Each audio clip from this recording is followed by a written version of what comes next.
frontera norte. Nos da mucho gusto recibirles en esta oportunidad con la ocurrencia de 2 paneles para tratar temas relevantes de las fronteras y de la frontera México-Estados Unidos. Soy Lourdes Romo, soy la directora general del Noroeste. Esto implica las sedes de Juárez, Mexicali y Nogales, y nos da mucho gusto tenerlos aquí. En esta oportunidad, el primer panel, que se trata precisamente de las fronteras de México en la agenda nacional e internacional, va a estar a cargo de la moderación del doctor Óscar Contreras, quien es director del Departamento de Estudios Sociales del Colegio de la Frontera Norte, doctor en Ciencias Sociales por el Colegio de México.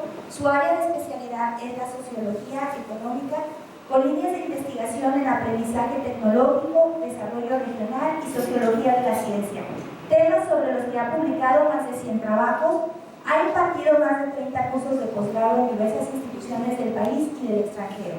Pertenece al Sistema Nacional de Investigadores nivel 3 y actualmente es secretario del Consejo Mexicano de Ciencias Sociales. Óscar, muchas gracias por aceptar la moderación. Dejo a tu cargo el panel. Muchas gracias, Lourdes, y reiterarles la bienvenida a este evento y a la sede del Colegio de la Frontera Norte. En esta ocasión tenemos un panel a cargo de 3 expertos en diversos problemas relacionados con la frontera México-Estados Unidos, que, como ustedes saben, pues es el tema central de esta institución y uno de los temas fundamentales en la actualidad, digamos, en la agenda pública y académica del país. Entonces tenemos la fortuna de contar esta mañana con 3 destacados profesores e investigadores expertos en cuestiones fronterizas, y empezaré presentando a nuestros panelistas, iniciando aquí a mi izquierda con el doctor César Fuentes, quien es doctor en Planeación Rural y Regional por la Universidad del Sur de California y maestro en Desarrollo Regional por el CONES. Es profesor investigador de esta sede, es uno de los pioneros, de hecho, del Colegio de la Frontera en Juárez, ya está bien inventariado, y ha sido director regional del Noroeste del Colegio. Ahora trabaja en un proyecto titulado Explorando la economía política de la violencia en los sistemas fronterizos de América Latina hacia una comprensión integral, con Flaxo Ecuador, y financiado por una agencia internacional en el cual participan varios equipos de investigación de América Latina. Es coautor de libros, capítulos, artículos en revistas, y es integrante del Sistema Nacional de Investigadores. Es nuestro siguiente panelista, el doctor Alejandro.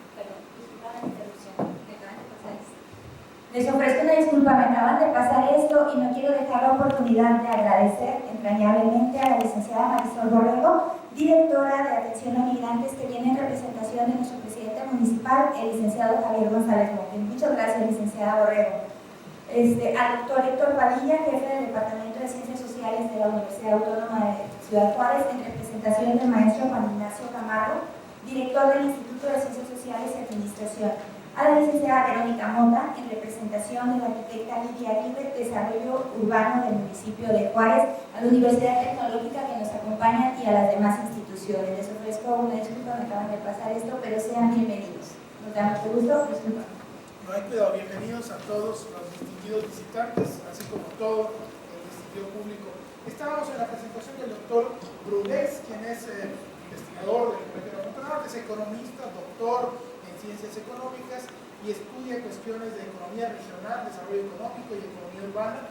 También es integrante del Sistema Nacional de Investigadores y participa en diferentes programas en diversas universidades de la región, así como muy activamente también en el Colegio de la Frontera Norte, y es autor de bastantes publicaciones en revistas arbitradas, capítulos de libros, etc. Es un autor muy prolífico, como los 3 panelistas que tenemos aquí.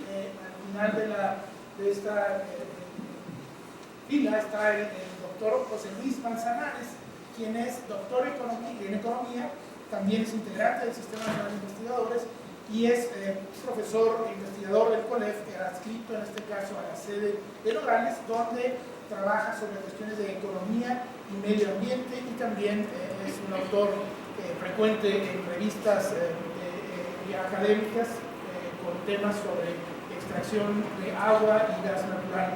Entonces tenemos estos distinguidos profesores en este panel, y la dinámica que vamos a seguir es que Yo haré unas cuantas preguntas, son 3 preguntas orientadoras. En cada pregunta vamos a tener una ronda de intervenciones de unos 7 minutos. Yo les avisaré cuando estemos sobre el tiempo.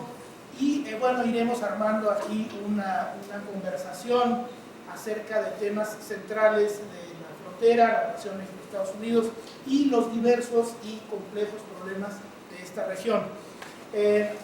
Al final esperaríamos la intervención del público con preguntas y comentarios y esperamos tener tiempo suficiente, 25 o 30 minutos para ello. Así que empezaríamos entonces en el mismo orden en el que fueron presentados, con las intervenciones de nuestros panelistas.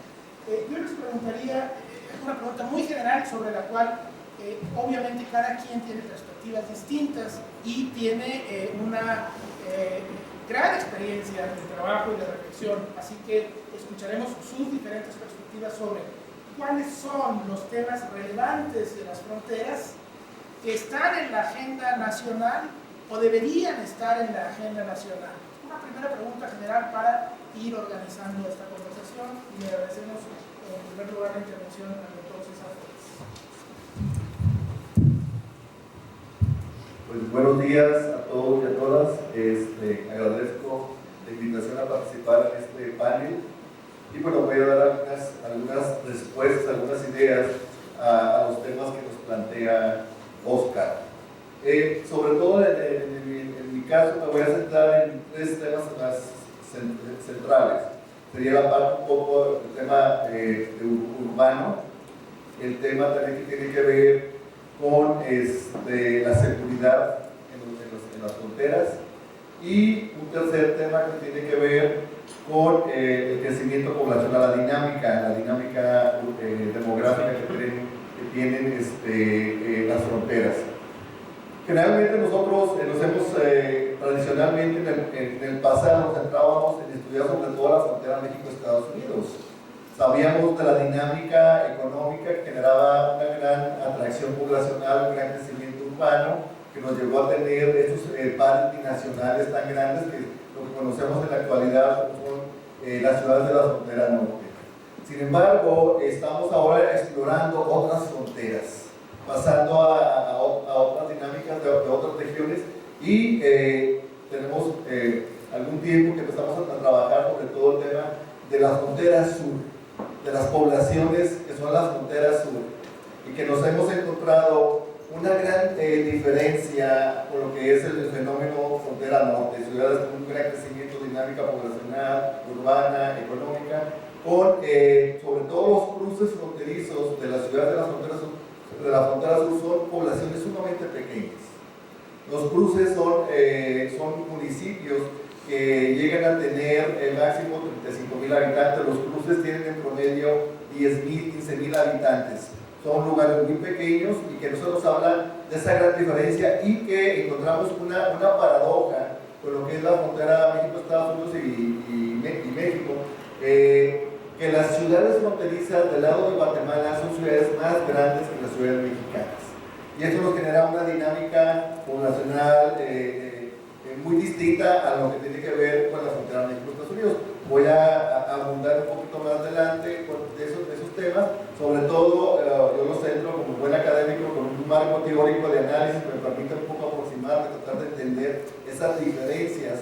Tradicionalmente, sobre todo en el tema urbano, nos hemos centrado en la cuestión de lo que se ha llamado, sobre todo por Tito, la adyacencia de las diferencias, es decir, por qué hacía que las ciudades mexicanas, sobre todo la frontera, tenían un gran crecimiento poblacional, una gran dinámica económica, porque teníamos dos países con diferentes modelos económicos, con diferentes sistemas legal, con diferentes muy diferentes en muchos aspectos, que nos hacía que esto fuera generada en algún momento atracción de migrantes que sobre todo que buscaban ir a Estados Unidos hacia la frontera y que eran detenidos por una situación que marca una barrera. La frontera marca una barrera entre los países, que básicamente algunos autores lo definen como el Estado está presente a partir de lo que es una frontera. En el caso de la frontera sur no tenemos esa dinámica, no hay una frontera, una presencia del Estado mexicano como lo es en el caso del Estado de Estados Unidos tan fuerte, y esto hace que los flujos de migrantes o de población sea mucho más fluida, podemos decir. Y en ese sentido se generan estas diferencias, sobre todo en términos de tamaño urbano. Bueno, voy a tener varias preguntas, pero bueno, para no ocupar tanto tiempo, pues entraré también en temas, sobre todo que tiene que ver con los temas que mencionaba en la agenda nacional, el tema, por ejemplo, de la seguridad. Sabemos que en los últimos años, sobre todo el tema de las ciudades de la frontera, han experimentado, sobre todo frontera norte, altas tasas de incidencia delictiva. En los últimos 10 años se han empezado a documentar procesos de incremento de tasa delictiva. Sabíamos tradicionalmente, sobre todo cuando comparábamos una tasa o las tasas nacionales de incidencia delictiva a nivel nacional comparado con la frontera hasta antes de la década de los 90 tenía tasas de incidencia delictiva, sobre todo en términos de homicidios, más bajos que el promedio nacional. Sin embargo, a partir de la década de los 90 empezamos a ir subiendo, y ahorita pues evidentemente lo vimos en el caso de Ciudad Juárez y otras ciudades como Tijuana, Nuevo Laredo y Matamoros, que llegamos a tener tasas muy altas. Sin embargo, la frontera sur, también en contraposición, a pesar de ser un lugar donde hay poca presencia del Estado mexicano, hay tasas de incidencia delictiva muy bajas. Otra gran paradoja de estas fronteras de frontera sur, son en términos de indicadores sociales, indicadores de calidad de vida, o términos sobre todo medidos a través del ingreso o a través de indicadores que tienen que ver con pobreza. Sabemos que tradicionalmente los estados del norte, o las ciudades, sobre todo los municipios fronterizos del norte de México, de acuerdo a los indicadores que nos da Coneval, tienen tasas en promedio más bajas de población en pobreza, ya sea pobreza moderada o pobreza extrema, que muchos otros municipios del país. Podríamos decir, entre comillas, que eran municipios relativamente ricos o con niveles de bienestar, sobre todo medios a través de estos indicadores mejores que otros. Sin embargo, vemos lo opuesto en el caso de la frontera sur. Los municipios fronterizos de la frontera sur tienen tasas de pobreza arriba del 50, 60%, 70% de su población de esos lugares tiene tasas muy altas de pobreza. Entonces esto nos lleva a pensar la urbanización, la incidencia delictiva, pero una paradoja bastante extraña de que son municipios con bajo o con altos niveles de pobreza, bajo ingreso, muy vinculados a la actividad económica agrícola, no tanto a la actividad industrial como la frontera norte, pero la paradoja es que tienen muy baja incidencia delictiva comparada con la frontera norte. De ahí lo dejaré. Muchas gracias, César. Volveremos a estos temas en unos minutos, pero antes yo quisiera preguntarle al doctor Alejandro Burgues, ¿cuáles serían los temas que parecen de mayor relevancia que están en la agenda o deberían estar en la agenda nacional? Bueno, gracias, Oscar, y gracias por la invitación a participar acá en este panel con todos ustedes. Bueno, desde tu perspectiva, digamos, lo que quería tratar yo en términos de la interacción económica nacional, yo creo que debiera estar en la agenda económica nacional un poco más la consideración de la frontera y esos intercambios que hay en la frontera y que no se perciben desde otros espacios de México, sobre todo, por ejemplo, espacios donde se toman decisiones que tienen que ver o que nos afectan a nosotros como fronterizos. En términos, digamos, de la importancia económica que tiene la frontera, para tenernos una idea, muchas veces se habla de México en general, pero por ejemplo, cuando hablamos en términos de las exportaciones de México y el gran potencial que tienen esas exportaciones al extranjero, no se menciona que más del 50% de todas las exportaciones de México se generan en los estados de la frontera, y muchos de ellos en las ciudades que están exactamente muy cercanas a la línea fronteriza, como es el caso de Juárez, Tijuana, Mexicali, Nogales, etc. Entonces, digamos, ese gran esfuerzo exportador, para tener también otra perspectiva, la economía en general de Baja California es alrededor de un 2.5% de la economía nacional, pero las exportaciones son entre un 11 y un 12%. También son un 11 y un 12% las exportaciones de Chihuahua, comparado con el tamaño de la economía, que también es de alrededor del 2%. Hay una fuerte vinculación de las economías de la frontera en términos de la capacidad exportadora que tienen. Ahora, no toda esta capacidad genera beneficios para los estados fronterizos. Ya aprovechamos para anunciar que apaguen sus celulares.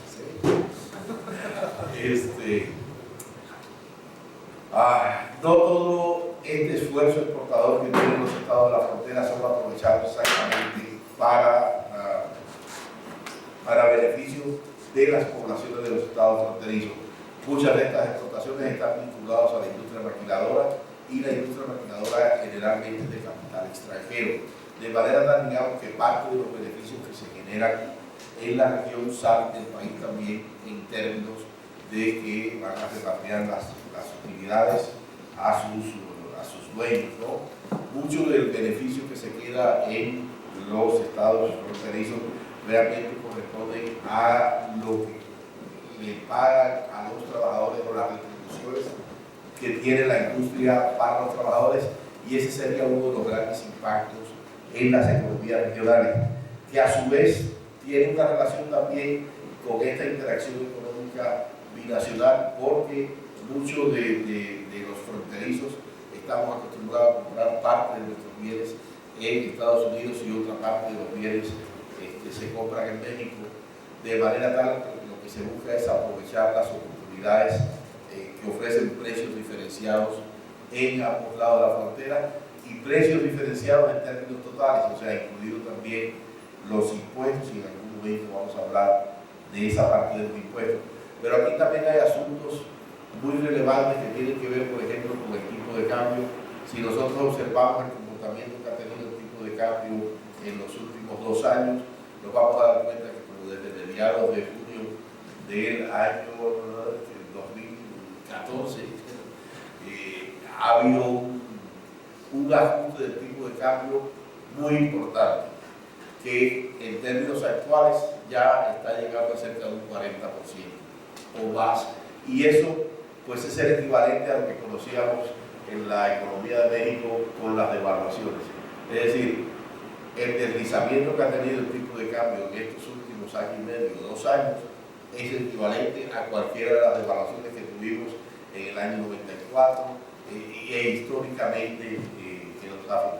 Y eso nos ha afectado realmente a nosotros como fronterizos, que está alterando esos patrones de compra que normalmente nosotros teníamos a ambos lados de la frontera. Pero no solo eso, sino que eso, si lo combinamos también con los salarios que tenemos en la industria maquiladora, como los ingresos de todas estas industrias son en dólares, ese beneficio que ellos están teniendo por el tipo de cambio no se ha visto reflejado en un incremento de los salarios. De manera tal que esa oportunidad que pudo haber tenido o que puede tener la industria maquiladora de incrementar los salarios a partir del tipo de cambio no se está dando. Todo esto tiene que ver con la interacción económica en la frontera y cómo esa interacción no se está considerando en otros espacios de México para tomar decisiones al respecto. Muchas gracias, Alejandro. Y bueno, para no repetir, José Luis, te haría el mismo tipo de preguntas. Si quieres, por favor, comentarnos desde tu punto de vista cuáles serían esos temas. Sí, claro, gracias, muchas gracias por la invitación. Creo que un tema relevante que tenemos en la agenda nacional que tiene una expresión importante en la frontera es el manejo de los recursos hídricos. El manejo de los recursos hídricos tiene implicaciones profundas en términos sociales que vale la pena analizar, y el ámbito académico que permite una plataforma para generar información valiosa que sea insumo de toma de decisiones en ese sentido.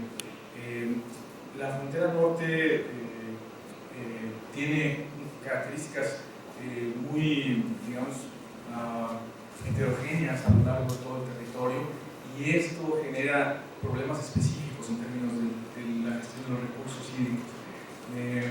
El hecho de tener en ciertas áreas la frontera dividida por una corriente superficial de agua, como es el río pues genera implicaciones que van más allá de lo local, que van más allá de lo puramente nacional, y hay consideraciones que digamos, abarcan también la cuestión de regulación en el plano internacional.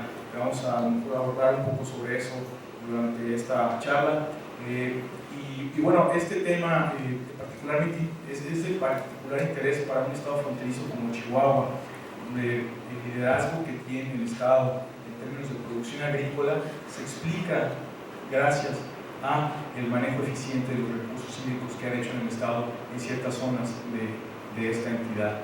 Entonces, creo que es un tema muy interesante en términos de la discusión aplicada, no únicamente desde el plano teórico y el plano más de discusión puramente en términos metodológicos, pero si analizamos las implicaciones sociales, creo que tenemos ahí un potencial interesante para ofrecer soluciones que sirvan a la sociedad, ¿no? En términos de un planteamiento teórico que se deriva del manejo de los recursos hídricos, que se puede entender a partir de los impactos, ¿no? Lo que se llama externalidades del manejo de los recursos hídricos. Tenemos también una serie de problemáticas bien interesantes. Por ejemplo, el impacto que tiene la actividad económica sobre la calidad de los recursos hídricos, que es algo que muchas veces se deja de lado, se piensa más en términos de los números, de lo que genera, por ejemplo, en este caso, la industria maquiladora en la frontera, pero si consideramos, por ejemplo, el impacto que hay en áreas como la calidad de los recursos hídricos, tenemos también un área muy interesante de análisis. Por ejemplo, a partir de digamos, en términos de la región fronteriza que comparte esta división a través del río Grande, estamos hablando a partir de Juárez prácticamente hacia Matamoros, tenemos una continua, digamos, descarga o una continua degradación de la calidad de los recursos hídricos, de tal manera que las ciudades adyacentes de ambos lados, ¿no?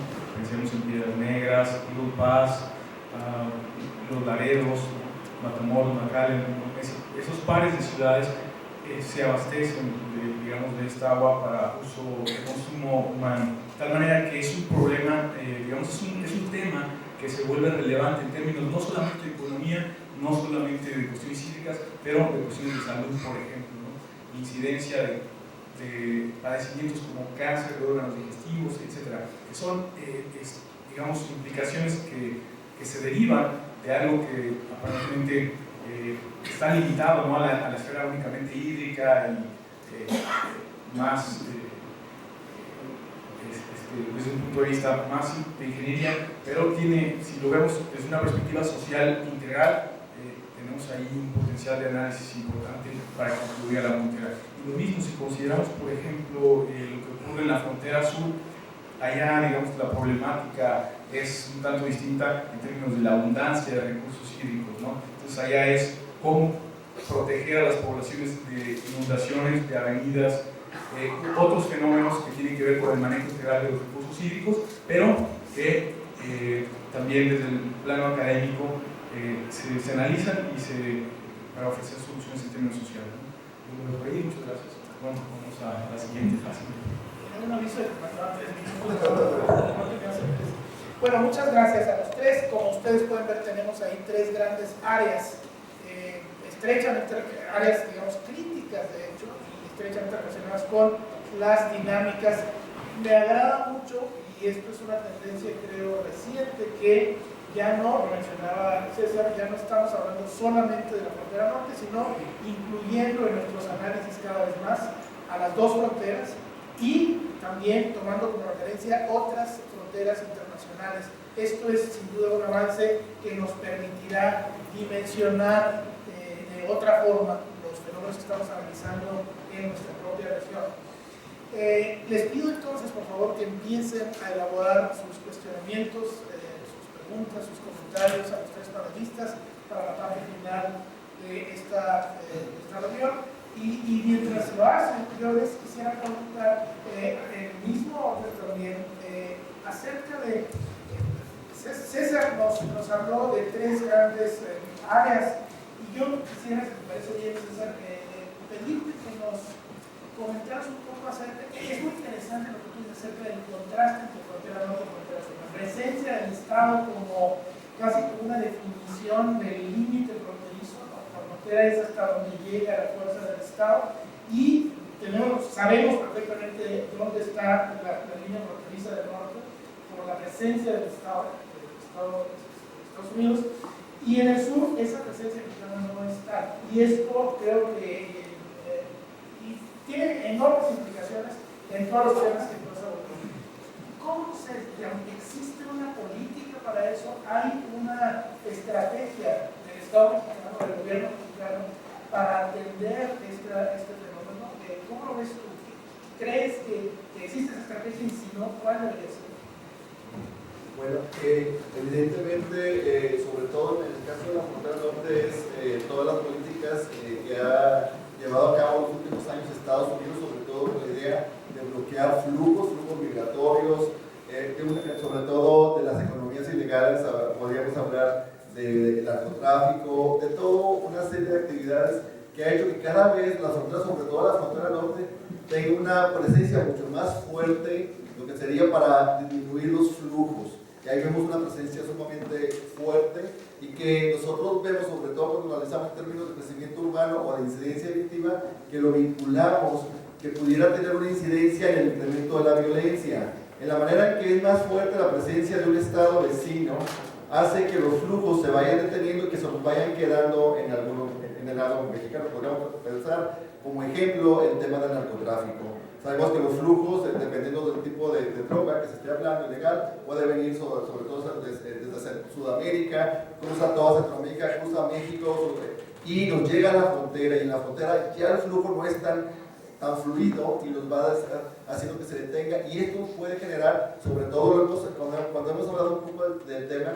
si existe una violencia fronteriza, que podamos definir como un concepto muy específico vinculado a esta idea de que los flujos ya no pueden pasar, se les van quedando y empiezan a generar problemáticas a nivel de lo local. Aquí lo veíamos, que sabíamos que muchos en las ciudades de la frontera se acumulan, o se les llama, que en algunos momentos llega a ser considerado como un almacén para, sobre todo, economías ilegales, y que después poco a poco va fluyendo a través de diferentes mecanismos, túneles, etcétera. El crimen organizado es sumamente creativo, utiliza muchos mecanismos, pero el flujo se detiene, y aquí vemos una presencia muy fuerte del Estado. En contraste, como lo planteaba Oscar, en el caso de la frontera sur probablemente los cruces fronterizos son totalmente abiertos, no hay presencia del Estado mexicano.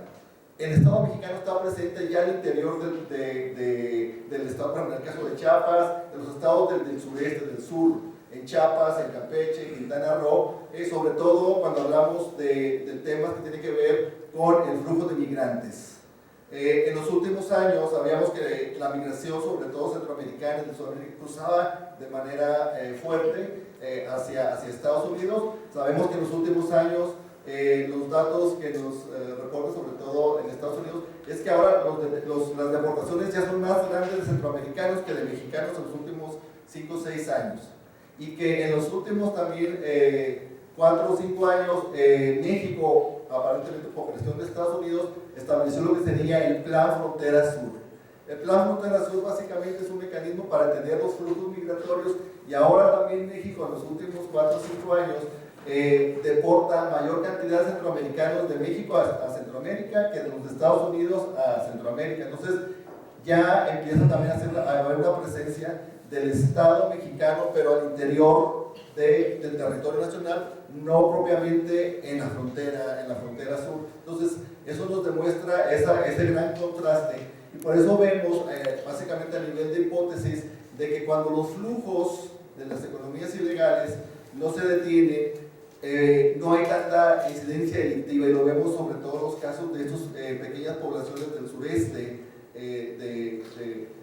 donde hay presencia fuerte del crimen organizado. Hay determinados cárteles que tienen presencia fuerte, sin embargo tienen incidencia delictiva bastante baja comparado con el promedio nacional, o sobre todo si lo comparamos con